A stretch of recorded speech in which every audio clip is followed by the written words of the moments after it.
What is up? My name is Dan. Today I'm going to be going through how to set up an X32. There are surprisingly very little YouTube videos on this. There's a bunch of like overviews on the X32, but I haven't seen any like going through a step-by-step way to like how to organize everything, EQ, compression, DCAs and stuff like that. If anybody here is thinking about getting one, or you're thinking about getting the X Air, I would just get the X32. It is the best piece of gear that I have ever used. My band uses it. We've probably done like 500 or 600 shows with the X32. And the way we use it is we use it for our in-ears, and then we also use it to run sound. So let's just dive in. Right here I have pulled up a blank slate of like what you're gonna see once you open up the X32 and connect it to your iPad through Wi-Fi. If anybody has any questions on like the actual setup of like getting it connected to a router and stuff, let me know. I can make a video on that too, because it's kind of tricky too.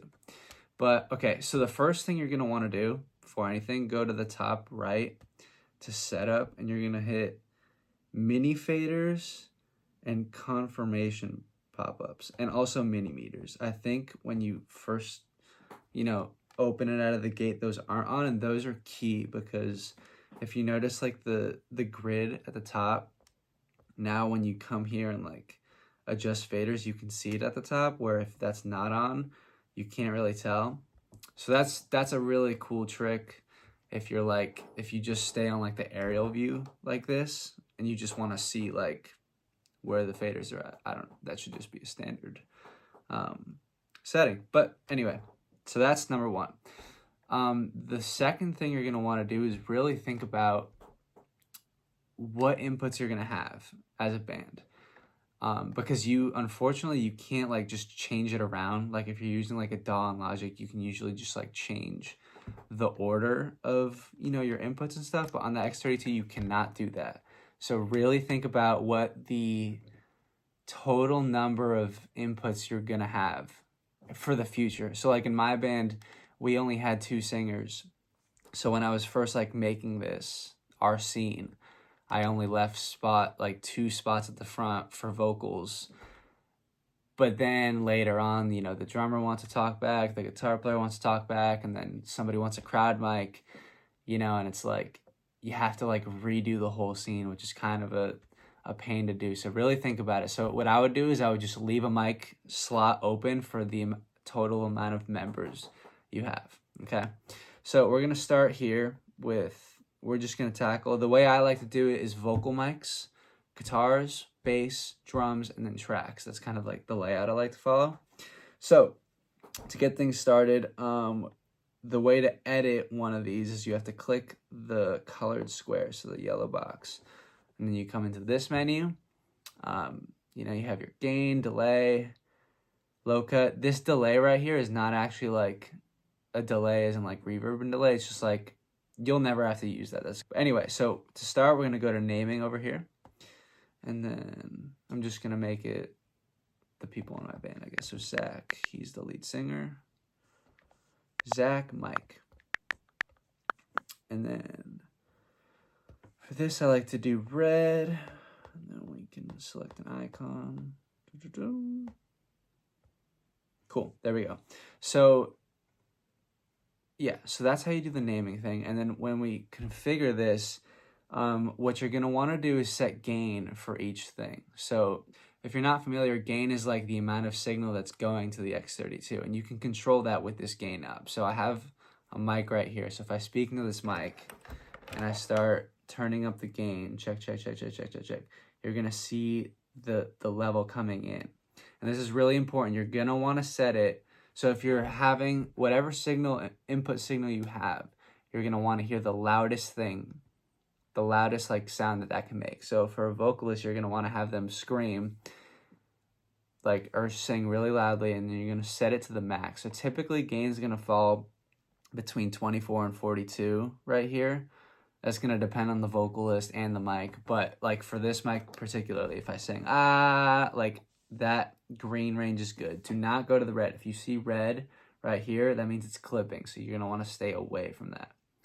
So we're gonna keep this at 33, and then And then, yeah, so that's how you set gain for things. You just pretty much do that same thing for every single instrument. So you have the guitar player play at the loudest level, and then you set the gain, and then you leave it. All right, next, low cut. So for vocal mics, you're going to want your low cut to be at around 100. This will depend on the singer. You know, sometimes you can go above. That's kind of a, you know, personal thing, but just as a reference, I would put it at between 100 to 110. I'll leave it at 110 for now.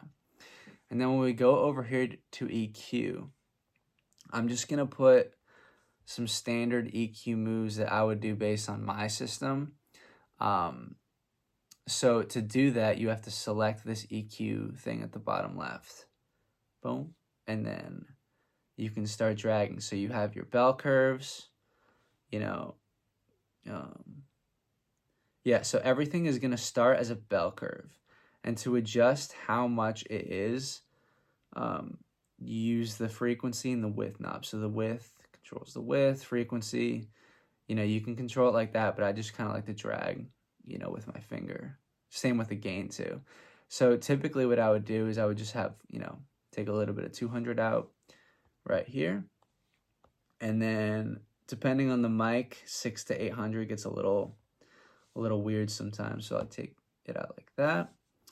And then 3K is usually pretty intense sometimes. And then somewhere around the 8K.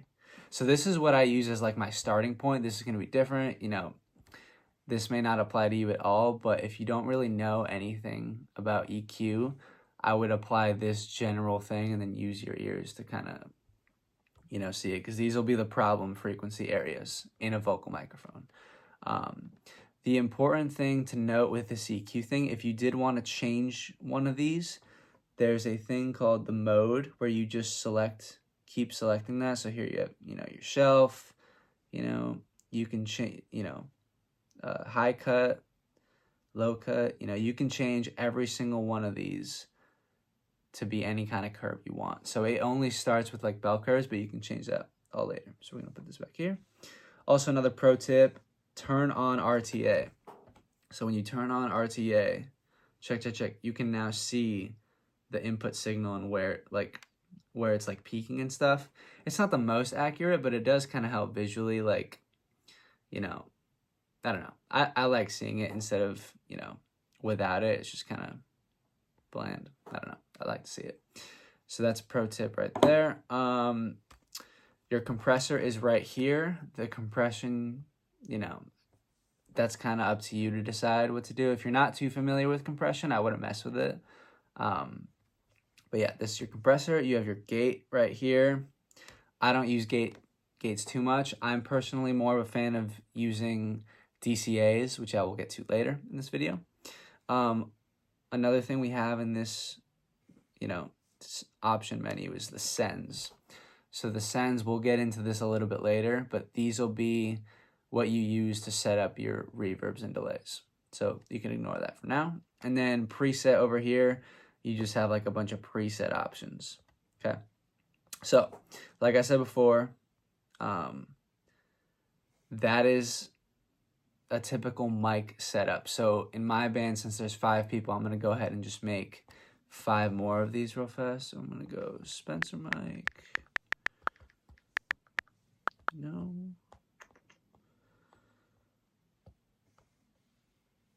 And then I'm going to set the gain at about here, low cut at 100.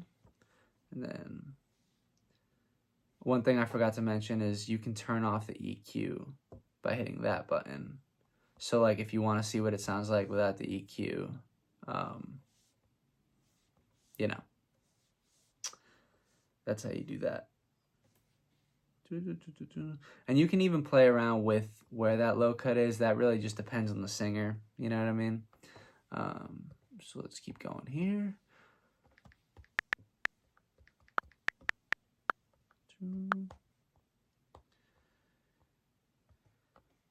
Cool. Low cut, 100. And again, all these will be the same. And these are all starting points, like I mentioned. So I won't do that for every single one, just for time's sake. But go.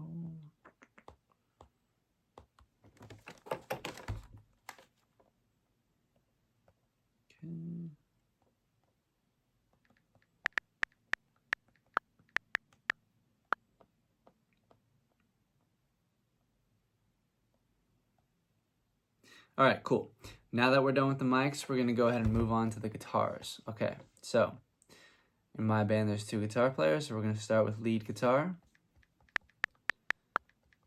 Guitar right here. And then I like to make that this like blue color. So we're gonna do Les Paul. Okay, so for the guitar, again, you're gonna wanna set your gain to whatever that guitar player's loudest channel is, okay? So, you know, I know what mine is, so for my guitar, it's, you know, usually about there. And then the low cut, we're gonna set that at 100. Then what I like to do is turn on EQ here. I like to high cut it too. So we take this bell curve right here, we go to mode, and we put high cut, right? So I like to high cut up to about like right here, you know, 4K area. You know, that's completely up to you if you want to do these EQ moves. This is just what I tend to do if I'm mixing, you know. And then what I like to do is I like to take a little bit of 3K out, just a tiny bit, because that area gets a little intense sometimes. And then if you are mixing the guitars and it's a little bit too, you know, boomy or whatever, you can just take out a little bit of, the 100 to 300 area. But that is a very important frequency point for the guitars. But if they're like taking up a little bit too much of that low mid space, definitely play around with that. And if it's feeling too thin, boost that area, you know. All right, so we have that.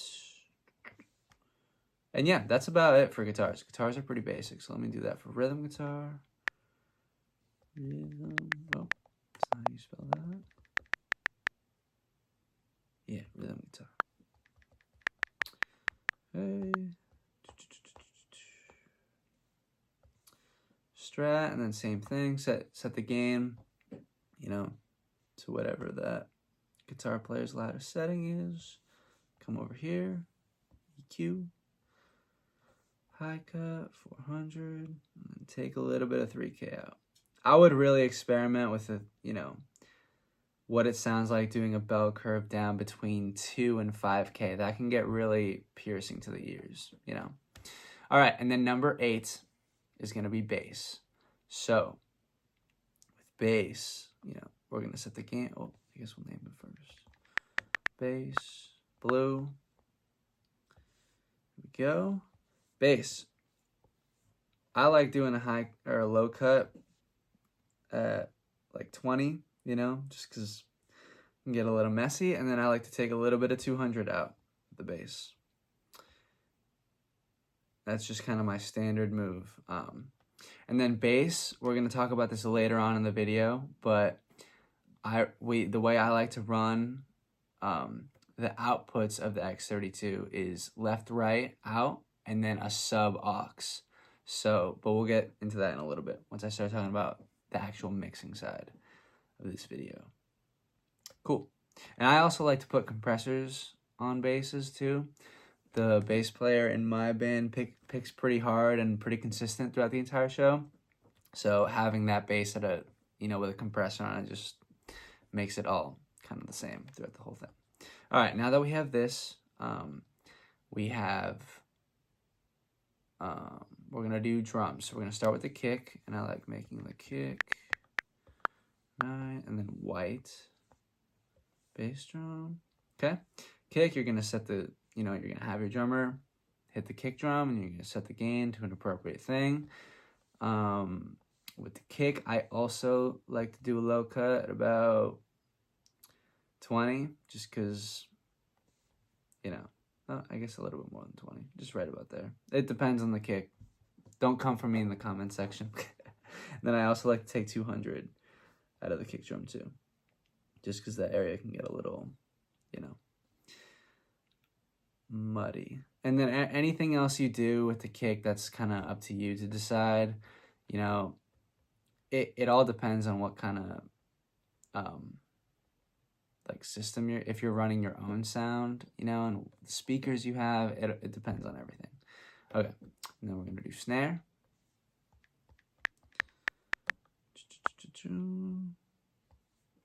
Cool. You know, set your gain at whatever it is. Snare EQ, I mean, I like to low cut it. It typically, it doesn't really matter if you low cut it in the way I'm doing it because I'm not putting it through the subs anyways, you know? So low cut at 100, you know? Maybe boost a little 200. And then for EQ, you can kind of decide.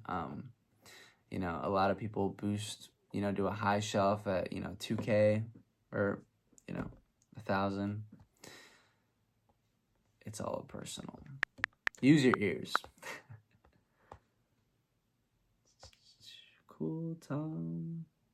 1, you know, you're going to set your gain, low cut.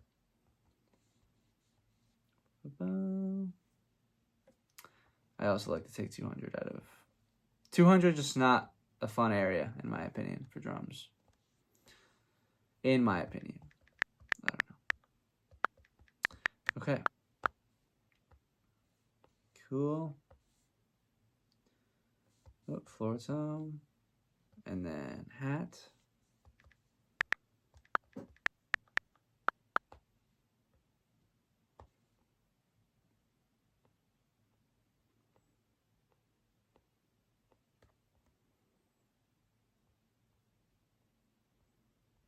Is that it? Okay, cool.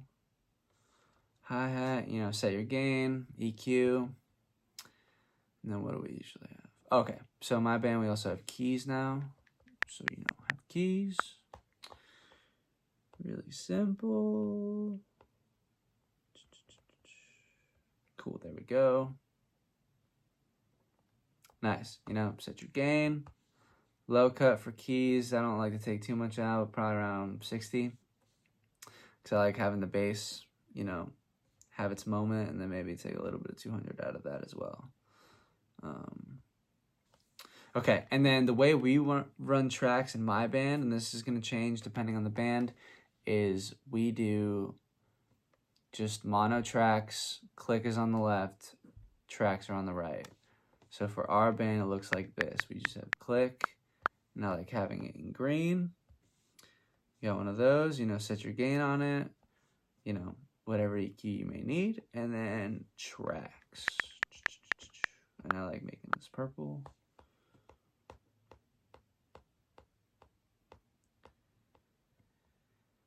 Where's this at?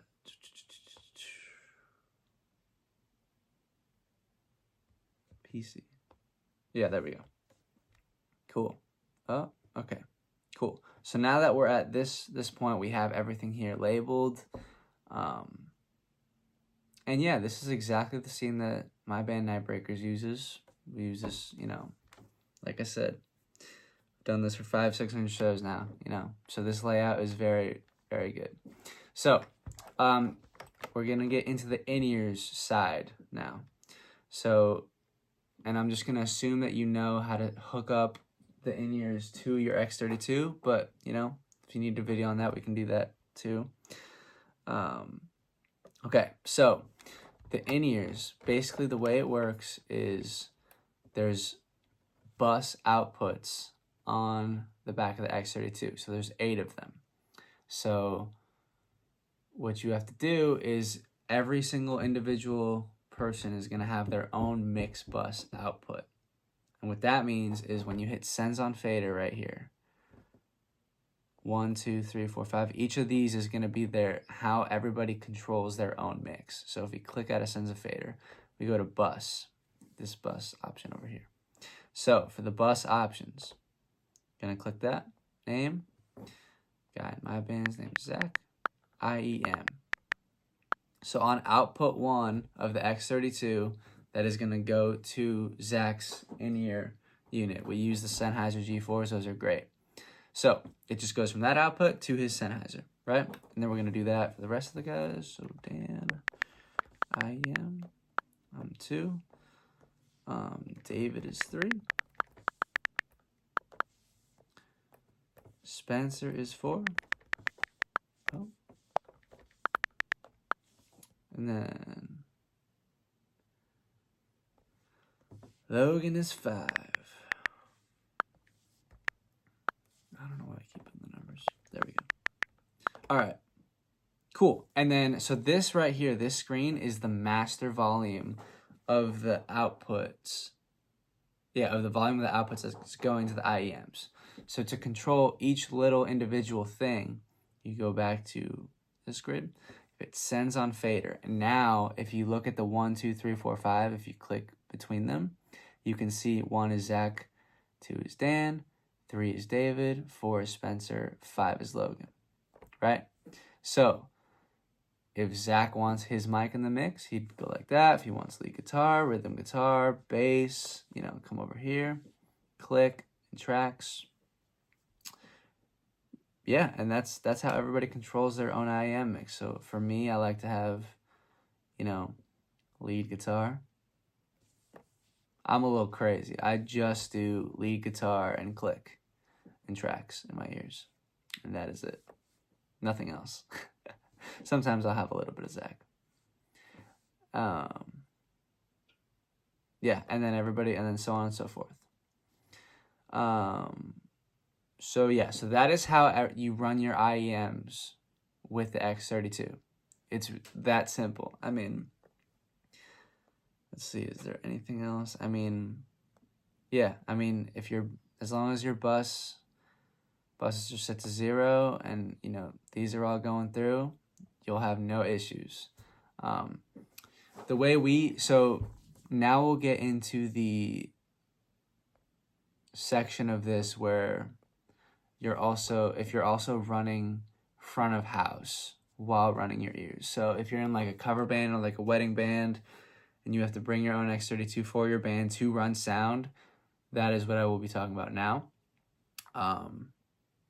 So the first thing I want to talk about is how to set up the outputs to your sound system. So the way we do it and the way I like to do it is left, right, out, and then a sub aux. So what that means is on the back of the X32, you have the 8 outputs. 5 of them are already the in-ears. 6 I use as a sub out. So what does that mean? Frequencies below 100 are going to the subs. So that cable goes to sub 1, and then if you have multiple subs, you just run a cable from that sub, and then they're all the same. And then 7, I believe, is left. So you would do 7 to the left side of the speakers, and then 8 to the right side of the speakers, right? So you have sub, left, and right. So the way to do the sub mix is the same as the in-ears. So if we go to buses over here, bus 6, that is going to be our sub aux, right? So I make that blue. There we go, blue. And yeah, so that is now a sub aux. So now to control the bass frequencies, I come on sends on fader and hit 6. So typically the way you would mix with this, keeping that in mind, is you wouldn't send any vocal mics through the subs. You can send guitars, but I don't typically send guitars. So what my sub auxes look like when I'm running sound typically look like this. I have bass to whatever the right volume of that is. I have the kick, the toms, tom 1, floor tom, and tracks, and maybe some keys if that is needed. Everything else does not need to go through the sub channel.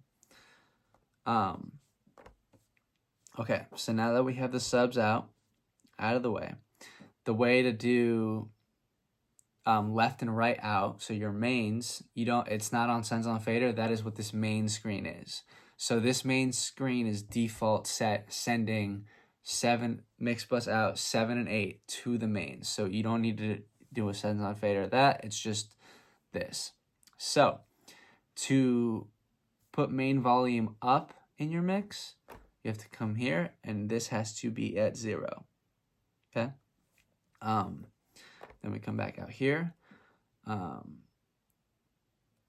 In terms of mixing tips, I'll make a whole nother video based on this, but what I would recommend, well, first and foremost, never go above 0. do not go above 0. You should, in my experience, I've done 500-600 shows where I'm mixing FOH. I have never once had to go above 0 if the sound system I'm using is set up correctly. So, you know, the only times I've ever had to go above 0 is if we're using like the house system at a venue and it's really not loud enough and I have to. But if I'm using my own system, you know, that is all set properly that I never go above 0. And if you find yourself having to go above 0, that probably means your gain is not set right or this output is not at 0. So if this is at 0, nothing should go above 0. Like I said, I've done a bunch of shows mixing, you know, my band. And typically, I'm just going to lay it out how it typically looks. So Zach, he's the lead vocalist. He's always at about 0, and that's perfect. Spencer's mic is usually about here. Lead guitar is here. Rhythm guitar is here. Bass is here. Kick is here. And then tracks are here. And then keys are here. Now, you may be looking at this and being like, you know, well, okay, Logan's mic is here, David's mic is here, and my mic is here, right? So you may be looking at what I just did and being like, well, there's no snare, no tom, and no floor going through the mains. And my opinion on drums going through the mains is that it depends on the drummer, but the drummer in my band hits pretty hard. So if we're playing a small club or a small venue, or like a restaurant or something, you don't need to have the snare, the tom, and the floor going through the mains. You know, you would have the tom and the floor going through the sub and the kick going through the subs. Yeah.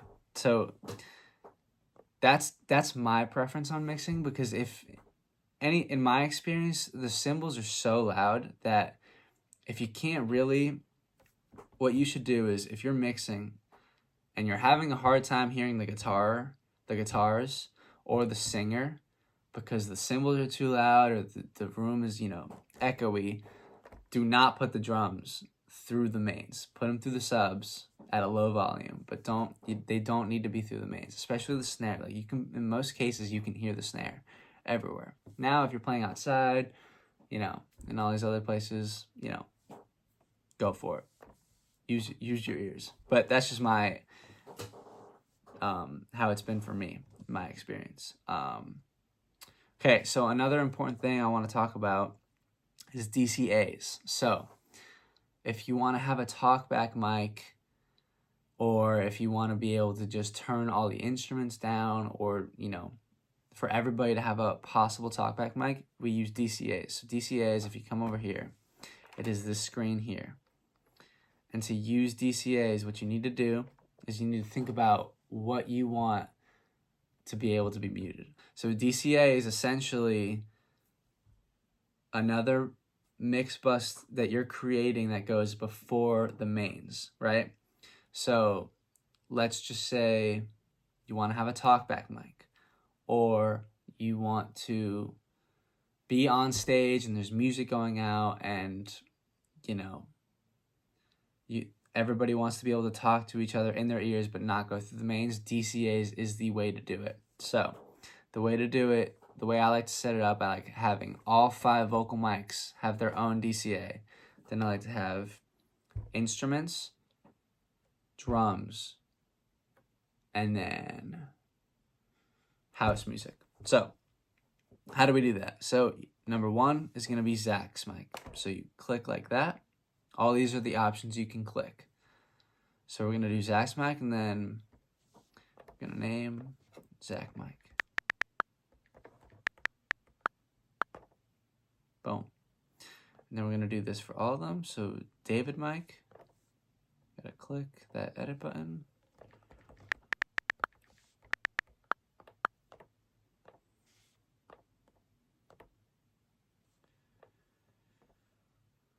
Oh, I did them wrong. Whatever.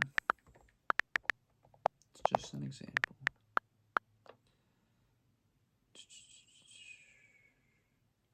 Spencer mic. Dan mic.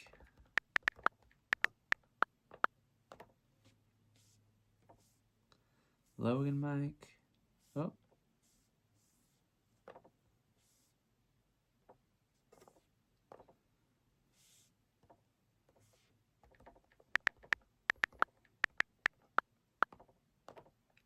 Okay, and then we're going to do our instruments. So blue, and then for edit, we're going to choose lead guitar, rhythm guitar, bass, keys, tracks. So none of that will be going through if that's muted. And then we're going to have drums, right?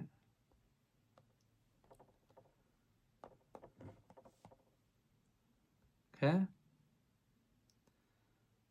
And then once we start talking about house music, I'll get to the last DCA. Okay, so what this means is if all of these are muted, right, you can hear all the inputs in your in-ears, but they will not be going out to front of house. They will not be going out the speakers, right? And this is a way to have a talkback mic, right?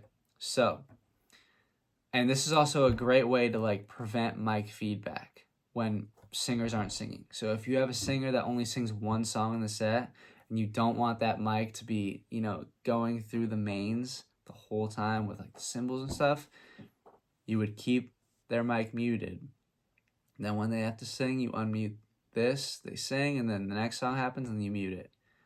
And now it's a talkback mic. So when you start playing the show, in our case, the way it starts is Zach's unmuted because he's the lead singer, and then all the instruments and the drums are unmuted, right?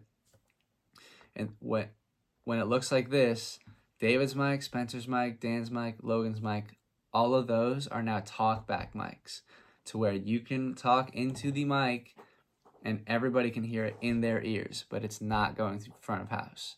So the way we run it, I have a talkback mic because I'm also the MD. So I'm calling like what the next song is, you know, what the chord we're going to end on is. If we're doing something on the fly, you know, I'm saying it into my mic. My DCA is muted, right? But then if the song ends and Zach starts talking to me, all I have to do is come to DCA, unmute, yo, you know, say whatever, and then mute it again. Back to talkback, right? And again, in the ears, that is, you know, it's now talkback. So that is huge. When I discovered that, that was a game changer, you know, because now you can communicate with each other on stage and it's just a click of a button. The other thing you can do with DCAs is if you want just like to turn all the drums down with one fader, you can do it like this, or if you want to turn the guitars and bass down. I never usually mess with that, to be honest.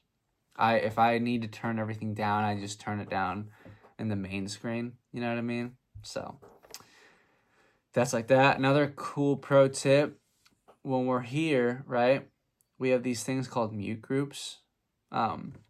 So what I would do is I would have select one on every single one of these. Okay, so some of them are already auto-selected for some reason. Okay. Yeah, so it looks like most of the mute groups are already set. But, oh wait. Yeah, okay, so what that does is if you hit one here, it mutes everything. That's key. So after the show's done, before everybody starts unplugging their things, you hit one. That mutes everything, so there's no clicking and popping. So, mute groups, 10 out of 10 resource. And you can assign mute groups to different things. So the way I used to do it is 1 would mute all the mics, 2 would mute all the guitars, 3 would mute all the drums. But after a while, I was just kind of like, then I started using DCAs. So that, like, I used to use mute groups as a way to mute it from the front of house. But when I was like, wait, I can just use DCAs. So now I just use it for everything. Cool. So now let's talk about setting up delays or reverbs. I'm against using delays, to be honest.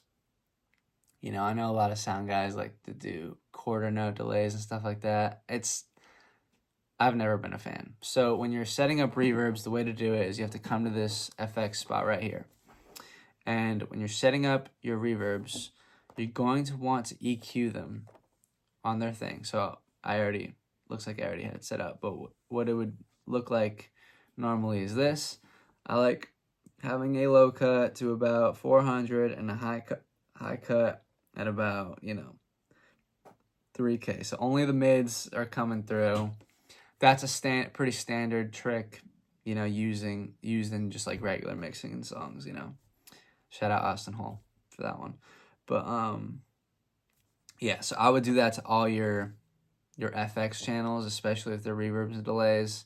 So you would just come here, turn that on, low cut, boom. Make this a low cut, yeah, boom. It cleans up the mix and makes it sound better. So the way to do it though, to assign reverb to an individual channel, is you go to effects up here. And as you can see, effects 1, 2, 3, they all have these buses that you can use. So bus 13, we'll get to that in a second. But what I usually just do is I'll come here to presets and I'll just pick one. So actually, no, that's not what I do. What am I talking about? So effects, I hit effects and then I just pick whatever reverb I'm feeling. Usually I go for like a hall, so decay, fairly long, at about there is what I like to keep it at size. I honestly just keep these, I turn the diffuse down a little bit.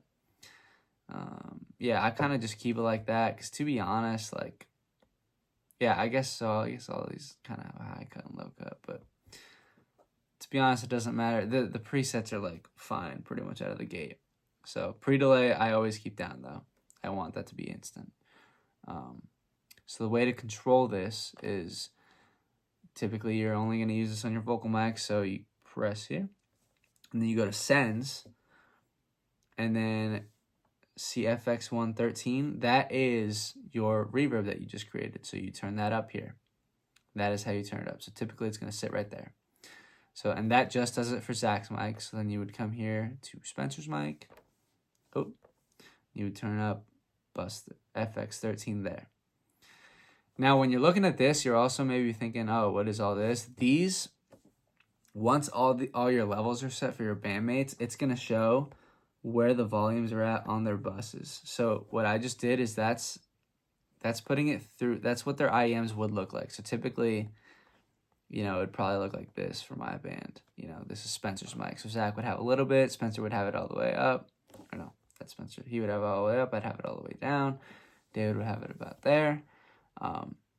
And yeah, that's kind of what this overview is. And you can, mute all of these, you don't really need to use those too much, but yeah, so that's how you do delays. If you want to do reverbs, if you want to do any other like effect stuff, that's just how you do it. They're all assigned going up.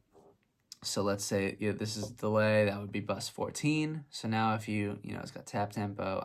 Like I said, I don't really mess with that kind of stuff. I'm kind of basic. But if you wanted to put that delay through, you would just put it up here. And that's how you do that. Actually, yeah, the last out DCA, what I do is it's FX. So, yeah, so you come here and you choose all your effects channels. 1, 2, 3. And then just make this FX pink. Boom. There you go. That's how I keep it. Yeah. So now that we've done all this, let's see. I'm trying to think if there's any other overview stuff I have missed. If you ever were in a situation where you needed to EQ the master, the way to do it, or the mains, you come here, mains, and then, you have your EQs here, And then if you ever needed to EQ, if somebody wanted to EQ their in-ear master, they would just have to come here. Everything has an EQ, so you can, EQ your individual ears if you want. Same with the sub channel.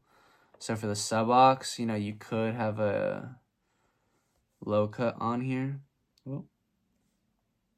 you could set it here, but I find that all the subs I've used, come with that already done, like as a setting.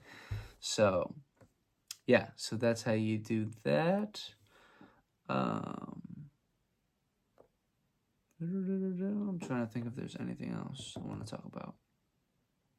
Yeah, I mean, it's pretty straightforward. To pan things, I guess we haven't talked about that. To pan this like icon right here that I'm clicking on, pan it left, pan it right. I rarely ever use panning. If you're doing stereo, that's how you would do it. You would just like, if these guitars were just one input, boom, boom. But, my opinions, I understand why people do stereo live, but at the same time, if you're just playing like a cover gig or, you're on tour and you're only playing like a 20-30 minute set, in my opinion, it does not matter that much, because in my opinion, from a mix standpoint, as long as you can hear the vocals, and you can feel the drums and you can kind of hear the guitars, you're golden, Don't come for me in the comment section if you disagree with that. That's in my experience. All right. Last thing I want to talk about, for routing, you can control all of the outputs and the way it's routed. So if you go to routing right here and you go to analog out, you can now switch around,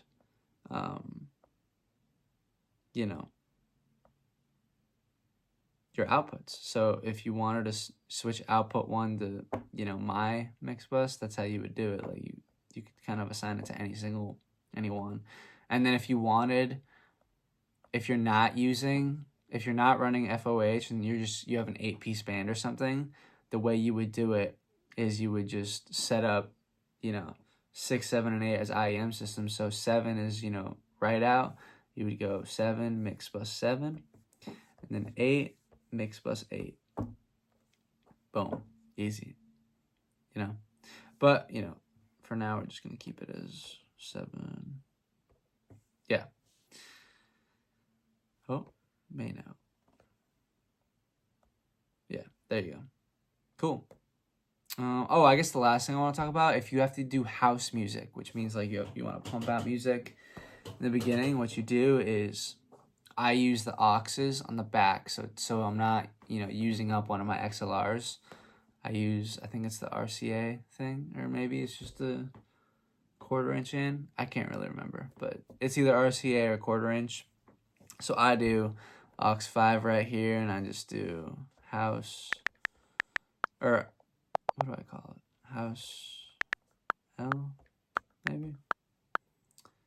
And I do white, and then house R,